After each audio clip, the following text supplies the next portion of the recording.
Are you tired of sky-high home prices, bidding wars with 17 cash offers, and neighbors who think an 8-foot fence is too short? Well, pack your bags or at least open up Zillow, because today we're diving into 10 towns that are basically begging you to buy real estate. These aren't your usual overpriced, overhyped destinations with a 3-year waiting list to get a parking permit. These are places where the cost of a house won't require a 7-digit income. Some of these towns are offering tax incentives while others are just offering very low prices. And a few are so desperate for new blood, they might even name a street after you. But before you start measuring for curtains, just remember, if a place is begging you to move there, there might be a reason.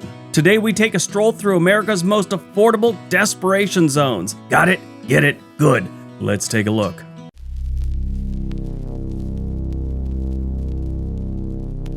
Number 10, Johnstown, Pennsylvania. This was a small settlement that was established here in 1791 by Joseph Johns, in whose honor it was named. The place was soon laid out as a town in 1800 and was finally incorporated in 1831.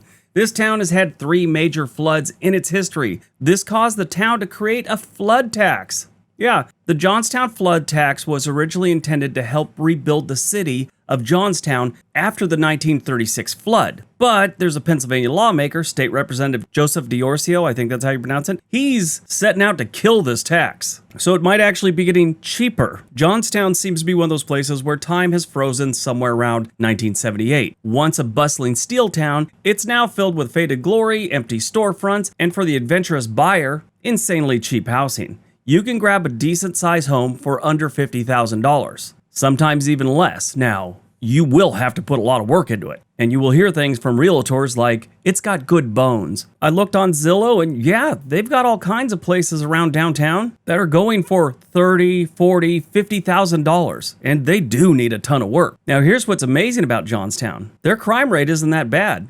Most people, that's the first thing they go to, is the crime rate horrible? I bet it is. No, it's actually only 29% above the national average. And I gotta say this, I know if you're a regular here, you've heard this before, 29% above average is not that bad considering we have places in this country that are 400% above the average, okay? So 29% is not terrible. It's not great, it's not perfect, but it's not terrible. Their biggest problem is unemployment numbers. They got no jobs. You better bring one with you. But this town has had a persistent population decline, limited job opportunities, and an economy that never quite rebounded after the mills shut down. That said, it has a certain old school charm, beautiful mountain scenery, and a local government that genuinely wants to attract new blood. If you're into low-cost living and don't mind being a pioneer in a rebuilding town, Johnstown could be the underdog you've been looking for. Their biggest problem is, their income. First of all, 34% below the national average. That's the average income here. And their unemployment usually hovers around 5% above the national average. But just for reference, their average home value here is $105,000.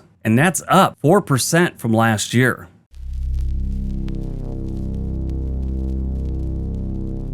Number 9, Decatur, Illinois. Just east of Springfield, Illinois, you have the small city, I guess you could say, of Decatur, Illinois. The city is named after War of 1812 naval hero Stephen Decatur. Decatur was also the first home in Illinois of Abraham Lincoln, who settled just west of where Decatur is today, with his family in 1830. At age 21, Lincoln gave his first political speech in Decatur. Decatur is basically a textbook definition of a city that had its moment. It used to be a powerhouse in agriculture and manufacturing. But as those industries declined, so did the city's fortunes. Now homes in Decatur sell for a laughably low price, often under $60,000. The city offers incentives for home buyers and business startups, but schools are struggling, public services are stretching it thin, and economic growth is moving at a crawl, if at all. Still, if you're someone who sees potential where others see problems, Decatur is waving you in with both of those flashlights they use at the airport. Just poking around on Zillow, looking downtown, there's a whole bunch of places that are in rough shape that you could buy for about $30,000, $35,000. And even if you wanted to get a decent place, they're normally going for under $200,000. And these are really nice places. Front yard, white picket fence, no one's got a lab going in a motorhome in the parking lot next to your house. Decent places for under $200,000. Their biggest problem is unemployment. Unemployment is normally around 15% above the national average. In case you don't know, 15% above the national average is pretty rough. 5% above the national average is pretty rough. So 15 is way out there. Their total crime rate, it's only 42%. And I say only, once we start getting about 70% above the national average, that's when you're talking horrible place to live. So 42 is not great, but it's not horrible. Their average home value is $99,000. That is not bad.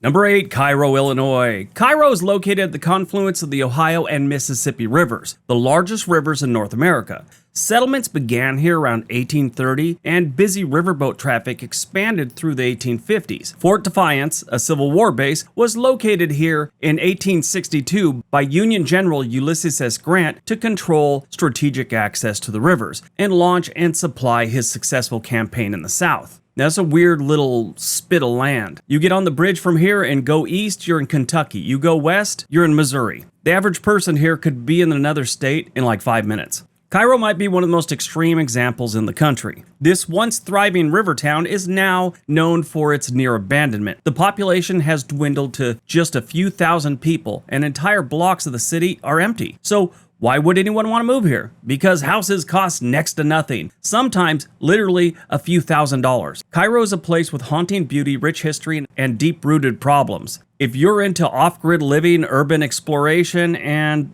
or dream of owning a piece of American history for pennies, Cairo is calling you. Just know that this is not your average fixer-upper project, it's a resurrection effort. Now the stats here are not bad, other than their household income. It's 50% below the national average, but their employment rate, probably because they have so few people, is kind of up there. It's above average. Now the crime is also outstanding. It's 51% below the national average. That is solid. Again, it's because they don't have a lot of people. When you live in a small town or small city and most everyone knows everyone, it's hard to be a criminal. That's one of the reasons there's so much crime in big cities. Nobody knows each other. Rob a place, go 2 blocks away, you're anonymous. Rip off the local store in the middle of the night in a small town, the locals at the diner will figure out it was you by the end of breakfast. The average home value here is just under $37,000.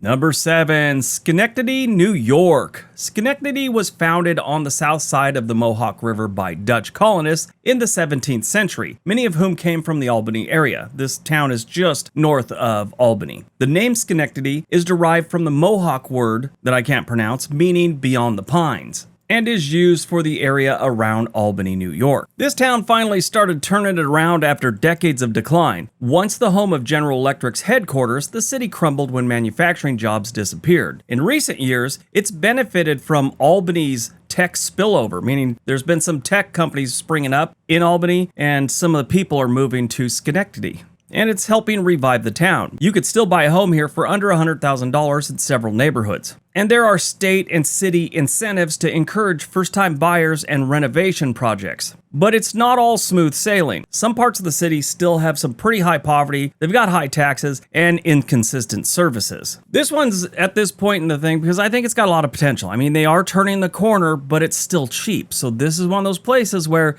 get in while the getting's good.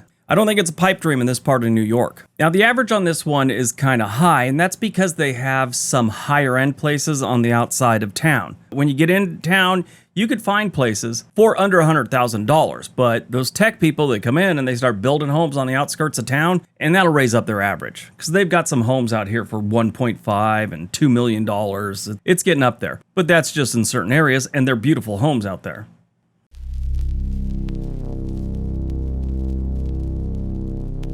Number 6, Rochester, New York. My dad is usually back there visiting family every year around this time. He decided not to go this year. Anyway, Rochester is the birthplace and or home of many notable companies, including Eastman Kodak, Xerox, Bausch & Lomb, Wegmans, Constellation Brand, Paychex, and Western Union. In part due to their influence, the region became a global center for science, technology, and research development. This has been aided by the presence of several international renowned universities, notably the University of Rochester and Rochester Institute of Technology. These schools have pumped out a good workforce. But Rochester throughout its history has been kind of overlooked in favor of Buffalo and Syracuse. This city offers some of the best deals on real estate in upstate New York. It's just got some problems. You can find charming old homes and big yards for under 6 figures. Rochester has solid healthcare, good universities, and one of the more diverse economies in the region, thanks to its history with Kodak and Xerox. The catch? Property taxes are high, and some of the neighborhoods are still working through crime and disinvestment, and a whole bunch of other problems. That said, if you want a house with character in a city that hasn't quite peaked yet or might not ever peak again, Rochester might be that sweet spot. Now, their crime is definitely up there. Their total crime rate is 153% above the national average. That's not great. And their unemployment is not good either. It averages around 18% above the national average.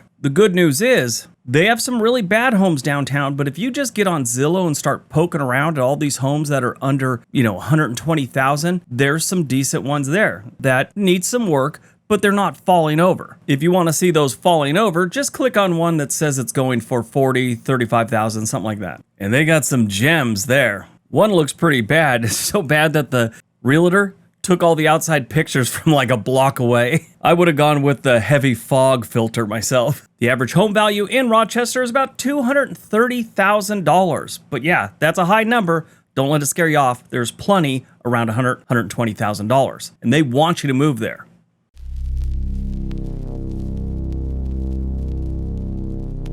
Number 5, Danville, Virginia. And we did something on Danville before because I remember this famous train wreck that happened there. A serious train wreck occurred in Danville in September of 1903. The old 97 is what it was called. The Southern Railway's express mail train was running behind schedule, so the engineer did what all engineers do when they're trying to make up time. He gunned it. He gave it full throttle, but the speed of the train caused it to jump the tracks while on a high trestle bridge crossing the valley of the Dan River, just outside of town. The engine and 5 cars plunged into the ravine below, killing 9 and injuring 7. The locomotive and its engineer were memorialized in a song. A historic marker at the train crash site is located on US 58 between Locust Lane and North Main Street. A mural of the wreck of the old 97 has been painted on a downtown Danville building to commemorate the incident. Keep in mind, this incident happened over 120 years ago and they're still ringing that bell, trying to get tourists in because a train engineer was late and he remembered the saying, time is money. Now, Danville probably isn't on your radar, but it should be. They've got a bunch of real fixer-uppers going for under $100,000, but you could buy a decent home, not saying it's perfect, not saying it was built last year, comes with a hot tub and a sauna. No,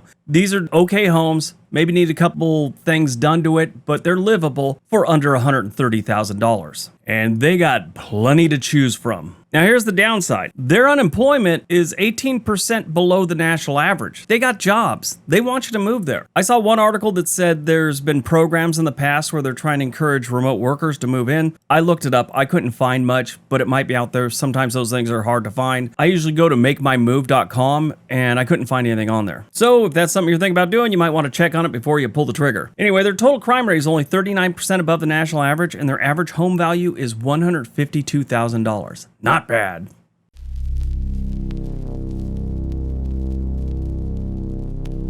Number 4, Peoria, Illinois. Established in 1691 by a French explorer, Peoria is the oldest permanent European settlement in Illinois, according to the Illinois State Archaeological Survey. Originally, it was known as Fort Clark. It received its current name when the county of Peoria was organized in 1825. The city and the county were named after the Peoria people. Peoria is another Midwestern city that fell from its manufacturing pedestal, but it's trying to stage a comeback. The housing here is disgustingly cheap, and you'll get way more house for your money than in most parts of the country. But the economy still hasn't fully found its footing, and the job market can be dicey at best, unless you're in healthcare. Still, for the price of a big city condo closet, you could get a charming 2-story home in a walkable neighborhood. If you've got a remote income, remote job, whatever, and don't need a bustling social scene, Peoria might be the place you're looking for. Now, Peoria's got some problems and it's kind of weird. First of all, let's start off with their total crime rate is 122% above the national average. That's not good. Their unemployment rate is 26% above the national average. Now, here's where it gets weird. Their income per capita is 13% above the national average. So the people that actually have jobs are making decent money. If you want to buy a house here, the average home value is $131,000. And I looked around Zillow, there are livable homes for about $90,000.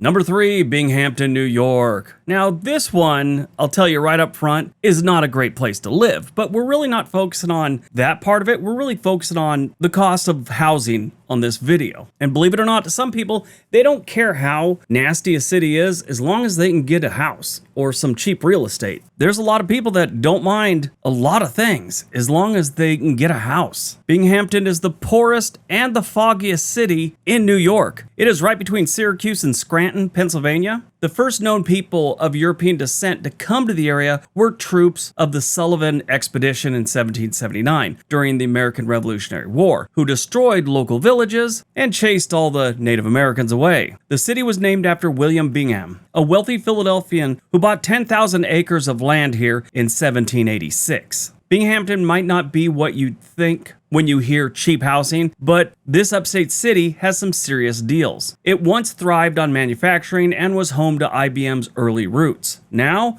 you'd need a DeLorean with a flux capacitor to see Binghamton when it was doing good. As you drive around this town, you'll see that it's got some really nice old homes. Now, most of them are run down, but with the big yards and all that stuff, that just, at the time, was how, upper middle class people lived. Big yard, front and back, 2 stories, typical of New York. If you don't mind bad weather and not the best stats, it might be a good option if all you're focused on is cheap real estate. Poking around Zillow, you could see that there's some beautiful homes here. At least they used to be beautiful. You could tell that they need a lot of work, but they were once great homes for $90,000, $60,000 in some cases. But if you want to live someplace decent, you're looking at about $130,000. That's ready to go and ready to live. Now, here's the not so great parts about Binghamton. Their unemployment rate is 44% above the national average, and that's kind of rough. And the people that do have jobs, most of them are making minimum wage. That sucks. The good news is the cost of living is really low and the average home value is only $174,000. And any home you get there, well, just about any home, is going to have a big front yard and a big backyard.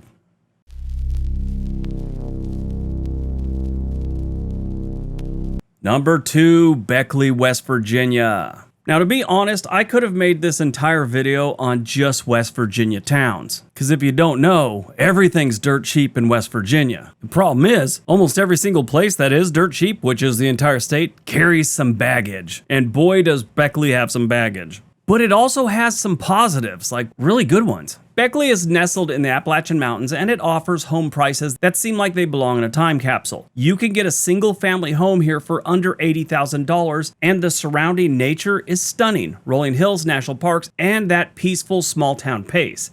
But economic opportunities are limited. Coal country hasn't exactly reinvested itself overnight. They're trying, but it's not overnight, and job growth remains a bit of a challenge. The last time they had a positive census was the 1980 census when they only gained 3.1%. Since then, they lost 10%, 5%, 2%, and 2%. And from 2020 to 2024, they've already lost 4.5%. They're expected to lose over 9% at the 2030 census. But job growth does remain challenging unless you're into healthcare, education, or remote work. Beckley is trying. There's tourism potential, a budding art scene, and the kind of community where everybody knows your name and your business. If you're looking to escape the chaos of urban life, this is a great place to start looking. Till you look at the stats, then you might want to overlook it, but here they are. The unemployment rate is a positive. It's 44% below the national average. That's because a lot of remote workers have moved in here, and the people that would take the normal jobs have moved out. So their unemployment rate is doing pretty good. Not because they got any new industries in there or anything like that. No, it's because they got a lot of remote workers moving in there and retirees. Now here's something that's going to make a lot of you pump the brakes on Beckley, West Virginia. The crime rate. Their crime rate is 236% above the national average. It's kind of rough. But the good news is their average home value is about $142,000. Not bad. If you poke around Zillow, you can find vacant lots for $10,000, $7,000. You could find homes that really should be torn down for like $19,000. Ones that need some work could be around $80,000. There's one that looks pretty good for a house that's $60,000. Obviously, I'm not in checking the wiring or knocking around the plumbing. I'm just looking at the picture from Zillow. Looks decent. It's going for $60,000. And it comes with half an acre. So it's not the worst situation, other than the crime. All right, before we get to number 1, if you're thinking about moving to one of these places or any place in the United States, there's a link for a website called Home and Money in the description area. They can get you in touch with a real estate agent anywhere in the country. They have a bunch of other tools on their website to help you while you're buying a house. It's a really cool website. All right, on to number 1.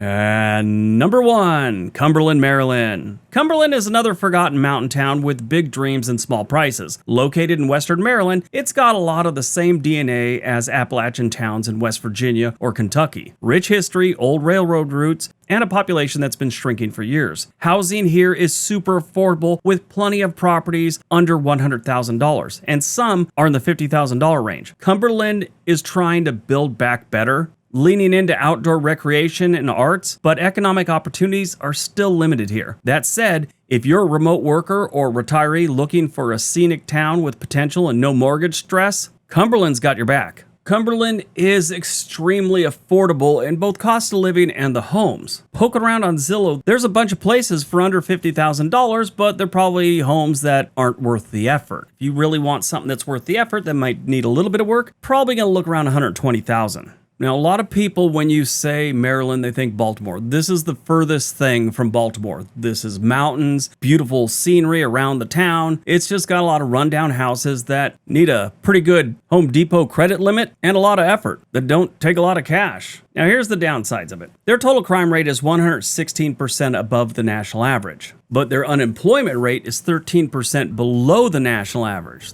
Now, the thing that sucks about that is most of the jobs are minimum wage. The average home value in Cumberland, Maryland is $146,000. Not bad. All right, that's today's video. Hope you guys enjoyed it. Hope you got some information out of it. Now go out, have a great day, be nice to each other.